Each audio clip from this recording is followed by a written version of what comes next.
Some leaders leave footprints, others leave libraries. You're tuning into the Authors on Mission podcast, where industry giants become literacy legends. In every episode, we talk with authors who turn their brilliance into books that transform lives. I'm Danielle Hutchinson, your host and Chief Creative Officer at Authors on Mission. Welcome to your authorship experience.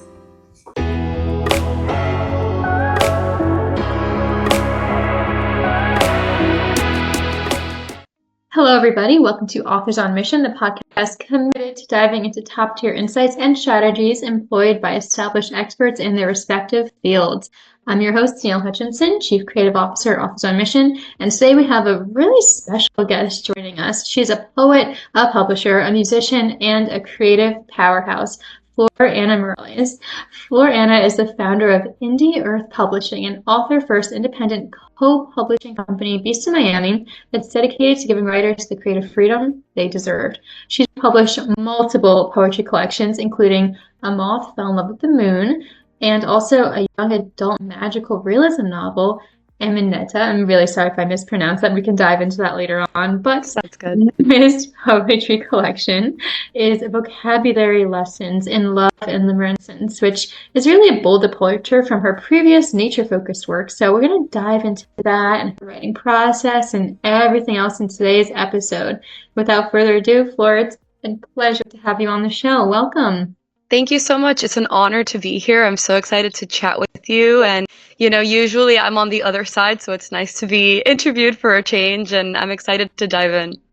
Yeah, I love that. I love how, what you and I have in common is that we both wear just so many different hats. I mean, you do your own publishing, your own writing. I kind of do the same thing here at Authors on Mission. So it's awesome to just connect with new people in the industry and build these relationships like that. So it's awesome to meet you too. Yeah, definitely. So I would love to start off today, if you don't mind, just sharing a little bit about yourself with our audience. So I gave a little bit of a background, but I know there's much more to it. And the question I like to start with sometimes is, what led you to writing your first book? That's a great question. I think it was really a journey of self-discovery for me. I started writing my first book, which is called Perspective and Other Poems, when I was 19, and it published when I was 21. I originally self-published it, and it was really I had just moved out and I was going to college and I was just trying to find myself again, through all these different hurdles of life. And so I really turned to poetry and just kind of jotting down my feelings in that way and really connecting with nature and seeing how related it is to, be human and experience the human experience and the nature itself and everything that happens. So that's kind of where my writing journey began in terms of publishing. But I've been writing since I could remember. I wrote my first short story when I was in the 3rd grade, and I've been writing music since I could basically write. So it's always been something that's there for me. Hey, that's incredible. And, just thinking of the fact that, since such a young age, just having that sort of passion and inspiration to follow you throughout life, it goes to show, because here you are now with a successful publishing house and all these books out on shelves. It's great to know that you followed that dream throughout, all of your life. It's just great to know. What do you think inspired you to start expressing yourself so creatively at such a young age? Was there, some person in your life that inspired you, or perhaps were you just born with an inclination to dive into the arts? I want to say that it was honestly just born within me. I've always loved to get creative in any way that I can ever since I was a little girl. My mom would always put me in these really cute outfits and we would do little fashion shows, and I think that my love for art and creativity kind of began there, but it's really always just been something that's in my life. It's just always been there. I can't imagine a moment when that wasn't in present. And, I started writing songs when I was just 5 years old. And before that, I had performed at my preschool graduation, and I've been singing since I could speak. And I think that creativity has always been in me. And it's something that I try to, express every single day and encourage others to express as well, because I feel like creativity is so powerful and it can really change the world. And it's always something that I'm trying to push forward within myself and those around me too. Yeah, clearly, I like that you just said that you're pushed forward with it. You don't just give up with it. I think that a lot of authors today, especially people listening to this podcast, with everyday busy lives, balancing work. A lot of our listeners are entrepreneurs, they're running a business. They don't have time to sit down and write a lot. So even though they might be inspired like you are, like I am, or anybody, they don't have the time to, they feel burnt out. So, being that you've done poetry collections and novels novel, you run a publishing house. My question is, how do you balance all of these creative pursuits while staying inspired and avoiding burnout?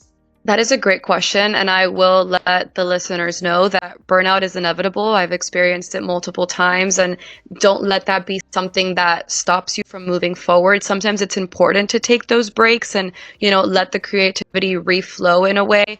Honestly, how I stay balanced is a lot of Google calendars, and I do pride myself in being a very disciplined person. So, when I'm working on a new book or just writing, I like to set, an hour a day at least to work on the book and the manuscript and, really try to stick to that timeline and that regimen. There's this app, I think it's called Burb. I don't know, you're like taking care of a little bird. It's called Finch. And so you're taking care of this little penguin, and then as you complete your tasks, it like gives the penguin clothes and items for its house. And I feel like that's also helped me stay on top of things because it's like basically like a little Tamagotchi. And so I love that. But honestly, like Google Calendar and also just like another like, handwritten calendar that I have on my wall keep me balancing everything and being able to not stretch myself out too thin, because I feel like that's sometimes, especially when you're creative in a bunch of different ways, like where do you put your creativity for the moment? And I also just really try to go with the flow of how I'm feeling. So some days it's more about poetry, some days more about fiction, or just like going with the flow and going to the park, being out in nature and seeing how it can inspire me, hanging out with friends, just really trying to find that balance in life where I feel content with how things are going, because I feel like that pushes me further to keep creating. First off, thank you for sharing such like actionable tips with us. I mean, you had me looking up what Finch was, for example. I was like, that sounds like so much fun. I used to love Tamagotchi. So maybe that's something I'll even try out myself. And to our listeners, I mean, it's always good to have these actionable steps, whether listening to a podcast or reading a book also, giving listeners something to do and implement there. So thanks for sharing that with us. Yeah, of course. Kind of branching off that, I think it's a perfect segue to talking a little bit about, your actual books that you've published yourself that are yours. For example, Vocabulary Lessons was your most recent book, and you describe it as a bold departure, as I mentioned before, because it's a little bit different from your usual nature imagery. Would you mind sharing a little bit about this book and also what inspired the shift? Yeah, absolutely. So Vocabulary Lessons, I like to describe it as a dictionary in poetry about love and limerence. And if you look at the book, it's actually kind of resembling a dictionary where everything is, written in alphabetical order, and there's all these different words with definitions and how to pronounce them that are not typically used nowadays English vocabulary. There's words like alexithymia and I don't know, nepenthe, and all these different words that are, just not in our everyday vocabulary. And because I'm talking about such a sensitive topic that is love and the difference between love and limerence, I wanted to take a departure from my usual nature-driven books because I wanted to really dive into these feelings and, what it means to be in love and what it means to fall out of love and the kind of battle that can happen in between. And honestly, it was really just me deciding to be very vulnerable with my writing rather than using nature imagery to hide how I'm feeling. So a lot of my readers have definitely said that they feel really connected to this particular poetry collection because they feel really seen, because everything is just really written out raw. And I liked exploring that. I liked the difference in that writing style. I felt like it was a very much more mature collection that I'd released. And I don't know, it was just something that I felt like I needed to put out in the world for myself first and foremost, and then for other people too. Yeah, well, first off, I did scroll through it a bunch, and there is just such like a very unique way that you presented it to all of our listeners today. If you pick up the book, it's like you mentioned, it's kind of in a dictionary format. You mentioned it's in alphabetical order. We also have like the part of speech, the pronunciation, and then a definition, but in the form of a poem. And it's just like really brilliant because it's almost like you're laying out the definition between like love and limerence just for them, but in the form of all these different words. It's very creative. I love it. Thank you. Thank you. I think my favorite one is scintilla, which is first off amazing because you gave me how to pronounce that right there within the dictionary definition format. And I think it's really cool because, within that, I like the phrase, potential dripping off the slight tinge of honey that lived in your eyes. It's, just beautiful imagery, I think it just captures what we want to see in others, but isn't always like the reality, if that makes sense. Yeah, definitely. There's definitely a lot of romanticism in that book, and that's actually one of my favorite poems as well. It's one of the poems that I actually converted to a spoken word piece. So for my last 3 poetry collections, I've actually taken the time to release a spoken word album alongside the book. That way people can get a different experience, not only reading the poems, but actually listening to them as well. And Scintilla was one of my favorite poems to record into like kind of more a musical base. So I'm glad that you like that one. It's one of my favorites too. Yeah. I mean, I kind of jotted down a few that were my favorites here just because, it's always cool to be able to talk to the actual author of the poem, so I figured it was a good chance to. But I love that you have that other dimension of it too, the audio piece that's so bold and creative. I think that a lot of people are kind of coming out with these extra dimensions. I've seen authors adding playlists to their books on Spotify, or recently I worked with an author and I helped him put QR codes to his YouTube videos within the print of the book. So this is another really cool element, kind of connecting it to another platform, another medium. To all of our listeners today, that I highly recommend that. Would you mind speaking a little bit about the process of doing that, and what it was like for you to implement that and get out, and has it shown a lot of success that it's in audio versus just text? Yeah, absolutely. So it started off with my book, A Moth Fell in Love with the Moon, and that was just kind of me wanting to explore, just I've always been a musician since I was a little girl. And so, wanting to explore music and do a musical component to my books. And so it began with A Moth Fell in Love with the Moon, which was my 4th poetry collection. And as a musician, I just really wanted to combine my 2 worlds of poetry and music. And so I composed the music for the first 2 albums, so to speak, which was A Moth Fell in Love with the Moon and Truth About Love. And then when it came to vocabulary lessons, I'll be very honest and say that there was a lot of music sampling happening because I decided to do a spoken word album really late into the process. But it's been actually receiving a lot of success and people have been really enjoying it. There's actually also a bonus track, so to speak, on the spoken word album where I took the poem Tristful and I actually turned it into a full song that I wrote and composed. But I just feel like it gives the poetry itself another dimension, as you were mentioning, where you're not just reading these poems, but you're now feeling them with music and you're able to hear me actually read them. And, sometimes when you hear a poem out loud, it sounds so different than in your head because there are certain breaks and different things like that that you might not always pick up on. So I wanted to give readers, an extra experience when it came to the book. And I like to call it melodic medicine. There's something that you can just stream, like sometimes there are poems out there that have been turned into spoken word pieces that somehow become more heartfelt and they touch you in a different way that may not always be just, pen on paper type of thing. Yeah, I mean, it's beautiful that you were able to do that. And I love that word too, melodic medicine, right? It's medicine. I can imagine myself kind of like laying in my bed, headphones on, just, instead of listening to sad Taylor Swift songs, I could listen to, just the reading of a poem that has just, such beautiful words and meaning behind it too. So amazing that you have that. And I'm sure it also kind of allows readers to connect to your other services that you offer as well. I mean, by sending that QR code, they're probably also able to get to your podcast and your publishing house. Branching off of that, I understand you also do, you call it intuitive typewriter channeled energy readings. So I'm sure this makes sense that too. What on earth is that? That's a great question. I get that asked a lot. So about 2 years ago, I started going to different places with my typewriter and I was doing, give me a topic and I'll write you a poem. And then one day a girl was like, I don't have a topic, pick whatever you want, write whatever you want. So I asked her for her name. And so I wrote her an acrostic poem that spelled out her name. And it was really crazy because she told me that I had used a phrase that her grandmother used to tell her. And she was like, how did you know this? She started crying. I started crying. It was a really beautiful, heartfelt moment. And it kind of just led me to where I am now, where I no longer do give me a topic, I'll write you a poem. I just ask people for their name and I do some breath work and I literally hear in my mind what I'm supposed to write to this person. And it's crazy how sometimes these messages are so accurate to what the person is going through or what they need to hear. I like to call them messages of affirmation, confirmation, or abundance, depending on what it is that you need. And it's basically just a channeled message in poetry.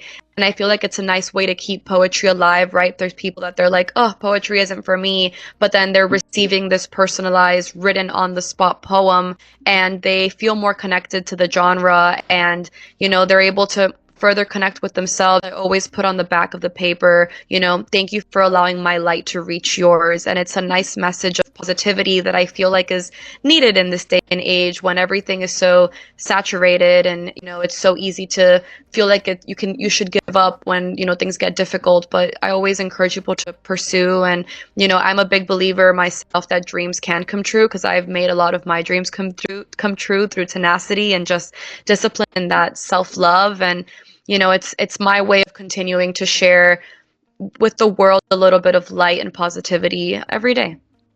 It's absolutely beautiful you're able to do that. I mean, first off, if I were put on the spot and I had to write to somebody, I could do it, but it might not be like, the most beautiful process. I'd be like, don't look at me. I have to, I need space to myself. It's, it's a matter of confidence, and also just, letting the words come to you and typing it right on the spot. I mean, a typewriter, you can't really delete too much text. You have to be pretty sure about what you're putting on the paper. So that's a skill. That's really cool. Thank you. If somebody was interested in, getting one of these, somebody listening today, or even myself, how could they reach out to you to find out more about their services? Absolutely. So it's linked in my social media bio. The link is direct.me/littleearthflower, which is my Instagram handle. I also do pop-ups at different events all across Miami. I've also gone all the way down to Key West, all the way up to Orlando. But you can always get a virtual reading just through the link in my bio. And it does come with like little personalized paper. You can opt for a digital copy, or I could always mail you an actual typewritten copy of your poem too. That's wonderful. Thanks for sharing that. So everybody listening today, we'll put the links in the description box of this podcast. So you can go ahead and click that right now, or maybe wait to the end of the podcast and go ahead and click there and check out all these resources, in addition to vocabulary lessons as well. Drawing us back to vocabulary lessons then. I think there's a lot to be said here, and perhaps some advice you could give to our listeners today about writing when dealing with personal experiences, because, it's clear that vocabulary lessons has a lot to do with love and heartbreak. And I noticed even in your acknowledgments, some of the things that you think are the broken pieces who broke me and allowing in the light. So clearly there's a lot of vulnerability there, emotion. What kind of advice would you give to somebody who needs to approach the same vulnerability in their writing? Honestly, I never know how to say this in a proper way, but to be raw and vulnerable, you basically just need to like word vomit onto the page. I'm a big believer in that, and you're able to then, fish out of those chunks something more beautiful. And I feel like just allowing yourself to pour yourself onto the page and write what you need to write, and not be thinking about whether it flows or whether it's clean. It allows you to really put your most authentic self on paper, and then you can kind of clean from there. But I feel like there's such power in that vulnerability to express yourself and to not necessarily worry about how they're going to be perceived, because we're human and we all go through very similar things, no matter how our background or how different we may seem or our different life experiences. But to experience emotions themselves is a very universal thing. And I feel like sometimes it's easy to shy away from that. And I really try to wear my heart on my sleeve, and I'm doing that more so through my writing as well. And I just really hope that people can pick up this book and feel inspired and feel seen, especially when they're dealing with love and heartbreak and romance. And, love can be such a difficult, tricky thing. I like to say that it's a tricky, sticky thing, but, it's something that's also so powerful. And I feel like the highest vibration we hold is that of love, and to not shy away from expressing that love, even if sometimes it's not reciprocated. Thanks for sharing that. Word vomit isn't exactly the most poetic way of saying it, but you get the point across. That's what a poet does, right? To be put it blunt, that's what you have to do. Just let your mind free and continue and just get your thoughts on the page. A lot of us hold back, worried that what we are going to put on the page is not going to be good enough or not convey the message well. They just sound silly, but I guess that's what the editing is about. And I understand you had an editing process for this book, as I noticed. I wonder what its editing process looked like for these types of poems, or do you perhaps just, maybe I'm wrong, maybe you do just keep them as is, just like your typewriters. What is that like for you? So the editing process for me, it kind of stays the same throughout my books, but at first I just leave everything as is, and then I go back in and I reread, and then some poems get edited and changed. And I'm very grateful for my two editors on this book, which were Renzo del Castillo and Katie Scruggs Galloway, which are two amazing authors as well. And Katie in particular, I put in my acknowledgments that, in a way, this book is as much hers as it is mine, because she really enlightened me throughout the writing process and made me question some of my word choices, which inspired me to further push myself and push that envelope of expression and vulnerability, especially them two having worked with me as editors in the past. They'd seen how much I would, in a way, hide my emotions through nature imagery, and I really wanted to be raw and vulnerable with this collection and not shy away from that expression. And so really I'm grateful for both Katie and Renzo pushing me to really just be authentic on the page. But a lot of poems just stayed the same as that first rough draft, and then there were some that, as my emotions changed, I kind of went back and rewrote them to either be in past tense or change some things around so that it wouldn't be so hyper focused on a particular person. But for the most part, I do like to keep editing to a minimal, just because I feel like the most authentic thing you write is the first thing you write, and I really wanted to keep that authenticity throughout the book. First off, amazing that you had such a great team working with you. We had Renzo on the podcast here as well. He actually introduced me to you. So great guy. To everybody listening today, check out that podcast as well. We talked a lot about his book Still, which is a poetry collection. Again, I can't stress enough the importance of having a great team by your side and network. I love that you have such a collaborative group out in Florida. And here at Authors on Mission, we also have a good collaboration too. If you ever come to our team, we've got ghostwriters, editors, same thing as what you've just described too. So really cool stuff. So, the next thing I think I would like to just dive into as we start to near towards the ending part of our podcast here is to dive a little bit into your publishing house. Tell us a little bit about what kind of books you service, how can someone get in touch with you, and the whole nine. Yeah, definitely. So Indie Earth Publishing also has a podcast, but that's a side note. Indie Earth Publishing is a co-publishing house. It's all about creative freedom. And, I'm a one-woman team behind Indie Earth Publishing, but I publish poetry, I publish fiction, I publish journals, and then within that, it's all genres of fiction, all genres of, subgenres of poetry, all types of journals.